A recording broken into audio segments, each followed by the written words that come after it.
Go ahead. So personal relationship, a voluntary commitment between irreplaceable individuals who are influenced by rules, relationship dialects, and surrounding context. So there are 5 features of personal relationships. There's uniqueness, commitment, relationship rules affected by context, and relationship dialects. So under uniqueness, social relationship, one in which participants interact according to general social rules rather than unique individual identities. So it'd be like sharing notes with a classmate and then talking politics with a coworker. Each person's just replaced by another, but they're filling the same role. And under commitment, passion and intense feeling based on the rewards of involvement with another person. So this would be like butterflies in your stomach or like your heart beating faster with someone you like. Commitment, the decision to remain with the relationship. I feel like that one's kind of obvious. You're committed to the relationship. And investment, what we put into a relationship that we could never get back if the relationship were to end. So it'd be like time, thoughts, feelings, energy, all that. Rules that guide how partners communicate and interpret each other's communication. So there's 2 types of rules of this. It's constitutive rules and regulative rules. Constitutive rules define how to interpret communication. So it'd be like listening to problems as caring, but also diverting someone's attention away from their problems, but also be considered caring. And regulative rules govern interaction by specifying when and with whom to engage in various kinds of communication. So like friends and family, it's okay to criticize in private, but not publicly. Christian view and rules, Deuteronomy 6:5, love the Lord with all your heart and with all your soul and with all your strength. 2 John 1:6, and this is love, that we walk in obedience to his commands. As you have heard from the beginning, his command is that you walk in love. So the Christian view is basically is that we should show love to others while also loving the Lord. So affected by context, the surroundings of relationships influence interaction between people. It's like the Western culture supports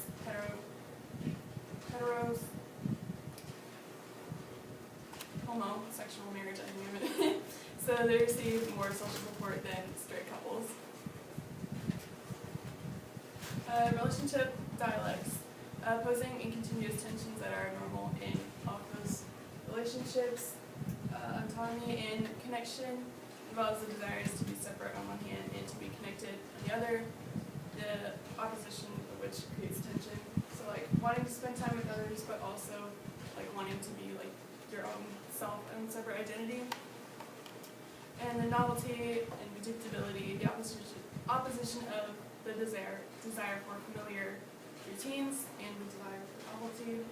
So like there's dinner times for families to get together, which would be like Christmas and Thanksgiving, and then dinner times for friends and romantic partners to get together, which would be like birthdays and dates.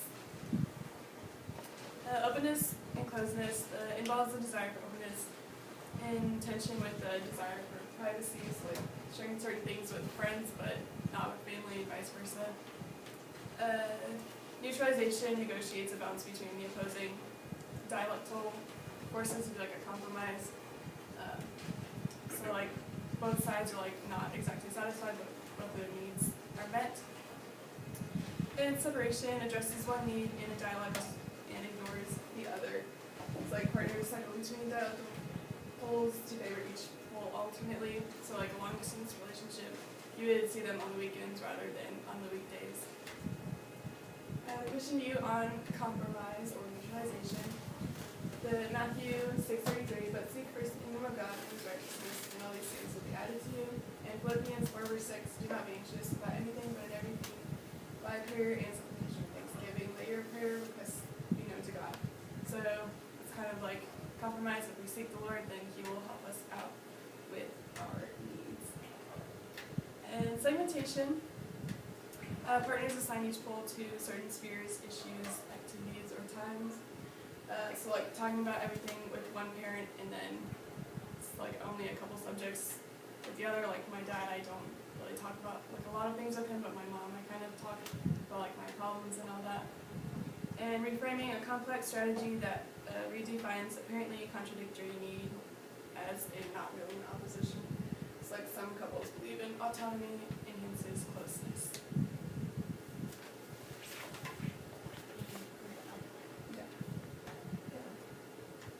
Okay, so the evolutionary course of personal relationships. This section really only goes over like friendships and romantic relationships and not as much of like family. But it's mostly the like bulleted points that people go through in their like courses of personal relationships. And an important note is that not every relationship is going to follow this process or these like specific progression. And in many cases they'll go back and forth or they'll switch on and off. So a turning point is basically when a relationship moves towards or away from intimacy. So in like a case of a romantic relationship, it would be like, I love you, or a first kiss, and it's like moving towards things. And then an example of moving away from it would be meeting your boyfriend's friends that don't necessarily like you, and you kind of draw back from that. So Bill Rawlins developed a 6-stage model of how friendships themselves develop. The model progresses in the order of role-limited interactions, friendly relations, moving towards friendship, nascent friendship, stabilized friendship, and waning friendship. And waning friendship, I would say, isn't as much a part of the progression, it's part of the moving away from friendship. So role-limited interaction is like initial encounters, and we tend to rely on standard social rules and roles. So in the case of like two classmates, it would be our rule and role as a classmate would be like, here's a pencil, would you like a piece of paper? It's just like initial encounter. And friendly relations would be whenever they like check each other out to see whether they have sufficient common ground. So I give you the pencil and then you're like, oh, aren't you on the soccer team? Yeah, I play soccer as well. So we're finding common ground between each other. Moving toward friendship would involve stepping beyond social rules to signal that we'd like to have a personal relationship. So maybe, oh, do you want to exchange phone numbers and we can talk about practice on Saturday? And that's moving beyond like classmates, and now we're talking about going outside of the classroom. And introducing a more personal topic than what we've discussed so far. Nascent friendship is marked by increasing involvement and caring. So, say Karson has an issue that doesn't involve the classroom or soccer, and she decides to come to me about that. That's kind of marked by increasing involvement in each other's lives. And if initial interaction has been satisfying, people may begin to think of themselves as friends or as becoming friends, so then maybe I think of her as more of a friend. Stabilized friendship is the assumption of community. They no longer have to ask whether they'll get together because they are committed to the relationship as continuous in their lives. So a case in my life would be Ellie and Molly, and I usually always hang out after school, and that's just kind of a given. It's something that we all agree upon, and it's just this assumption. And then waning friendship exists when one or both people cease to be committed to their relationship. This, as I said, isn't really part of the progression. It's more of the deterioration of a friendship. It's when the common interests and experiences that once fueled the friendship begin to dissolve, and friends may deteriorate because they have run their natural course or become boring or are no longer enriching. Something I believe was in an FYI box said that there was a difference between heart friends and road friends, and that was saying like there's friends that we have throughout our whole lives and we really make like a soulmate connection with them, and then there's friends that we just have throughout the progression of our lives and they're just road friends.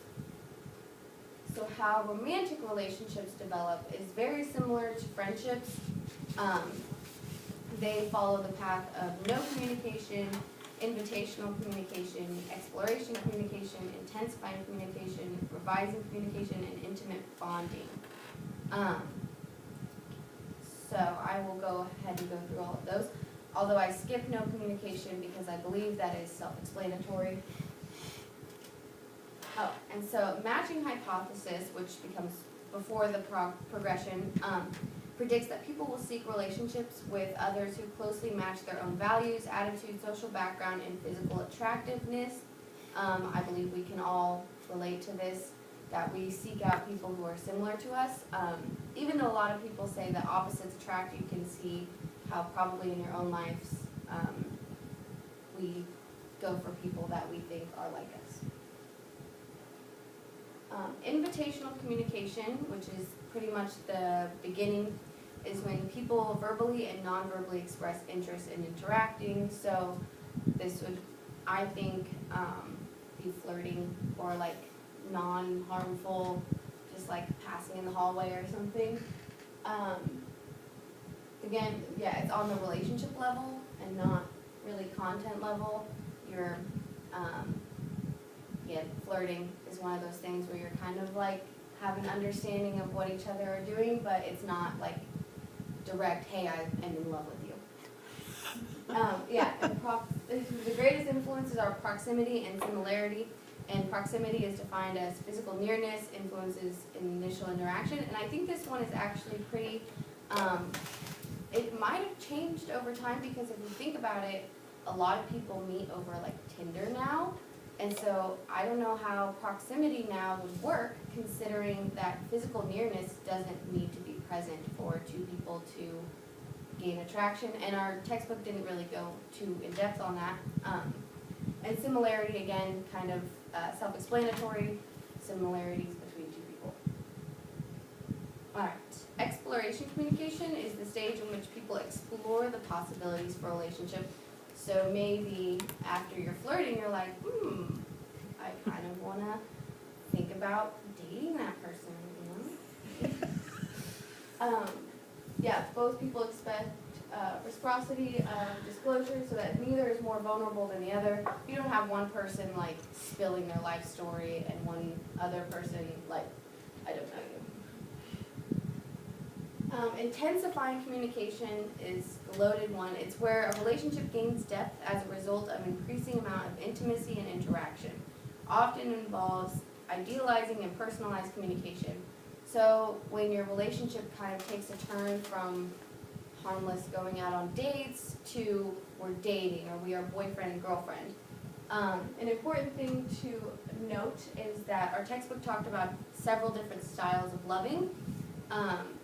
There are actually many different styles, which I didn't even think of all of these, but after you go through and read them, they make sense.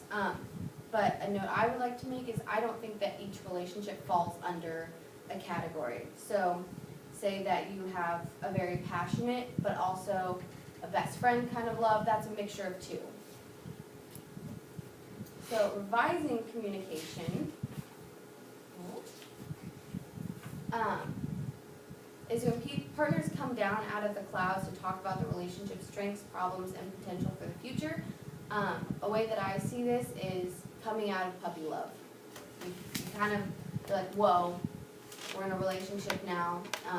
You're no longer like infatuated with the person, and instead you're kind of thinking about what happens now, and you get into kind of a routine. And they may want to transform love into commitment, and that's kind of a really big step for most relationships. All right, intimate bonding. The stage occurs when partners decide to stay in a relationship for long term. Our book noted that this usually means marriage, and so I wanted to comment on the Christian point of view.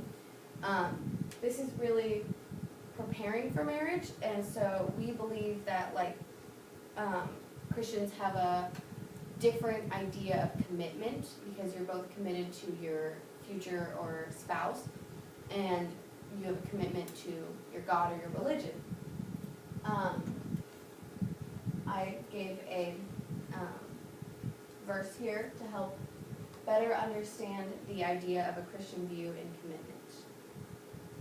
All right, navigating is not one of the steps, but it is important to note in relationships. It's the ongoing process of communicating to sustain intimacy over time and in the face of changes in partners, the relationship, and surrounding context. Again, I noted the Christian point of view of navigation. We often seek the help of our fellow brothers and sisters in Christ, or we seek the help of our pastors. A lot of new relationships will go through marital counseling. So I gave another Bible verse to help understand the Christian point of view of navigation. Relationship culture is the private world of rules and understanding meanings and patterns of interacting that partners create for their relationship. Again, probably something that most people can relate to. At my house, my parents always had ways of doing things which would be different than any other partner relationship. Relationship deterioration is a course of processes. It is 5 processes which I will go into more depth on. Okay, so intrapsychic, I believe, launches rational deterioration. So during these processes, one or both partners individually think about and sometimes brood about the problems in the relationships and dissatisfactions with the other partner. This would be initially starting to see flaws and thinking, maybe I don't want to be with those flaws forever. Dyadic processes involve the breakdown of established patterns, understandings, and rules that have been part of the relationship. This, I believe, would still be before an actual breakup, but it's when you start to no longer go out on Friday night dates, or you start to break down many different processes that you had. A note I like to make was that generally women show their sensitive side more often, and they notice the itty-bitty breakdown of relationships before men, which I thought I could relate to. All right. Social support processes signal the increase of the likelihood of breaking up. I believe this would be the actual breakup process. They give self-serving accounts, which the book noted as a pretty big problem in this process, is that we go to our best friends and they did this, but we often leave out our faults in the relationship as well. Grave dressing processes follows the decision of partners to part ways. This would be the aftershock of a breakup. It's when you break the news to your mom or best friend, or in the case of possibly a divorce, you break the news to your children. It's just what goes on afterwards. And the resurrection process involves each ex-partner moving ahead with a future without each other. So that is moving on with your life. And again, an important thing to know is with relationships and breakups, not all relationships follow these patterns. So I had guidelines for communication in personal relationships. It talks mainly about relationships between partners, loving partners, but it also can be applied to friends and family. So it starts with talking about long distance relationships, and it talks about these are very common, and geographical separation can cause a lot of problems between people. The book says that there are 2 main issues that come from long distance relationships, which is that they don't have small talk, they don't talk about just little things in their lives as much because they're not close, they don't have that closeness. And then the second is that they also have unrealistic expectations for when they are together. They think that every moment that they are together, since they only have a small amount of time, that it has to be perfect, which can't always be achieved. The equity theory is the theory that people are happier and more satisfied when the relationship is equal. So you can't have more pressure on the guy or the girl, or vice versa. So it's people want to have equal relationship status. Psychological responsibilities in relationships involves remembering, planning, and coordinating whatever they're going to do. So dates, vacations, anything between friends, relationships, even family. And one thing that the book talks about is roles between the father versus the mother. In society today, it's thought more that the mother is going to plan doctor's appointments, whereas the father is going to kind of listen to the mother, I guess. But I also think that that's kind of depends on the relationship a lot. You know, there's some relationships where the father is more organized and the mother kind of, you know, it depends on the relationship what their responsibilities are. A very common thing that people see in relationships is intimate violence, and it can come without really, there are a lot of communication warnings that sometimes are overlooked, and there's no socioeconomic, it just cuts across all of the status, race, anything, it can happen to anyone, and there's a lot of people that go through it, and there's a lot of ways that you can prevent it. And the book also says that it's usually men against women versus women against men, just typically, but it can happen either way. The book also talks about safe sex. This includes abstinence, restricting sexual activity to a single partner who has been tested and found free of HIV or STDs, and also includes using latex condoms.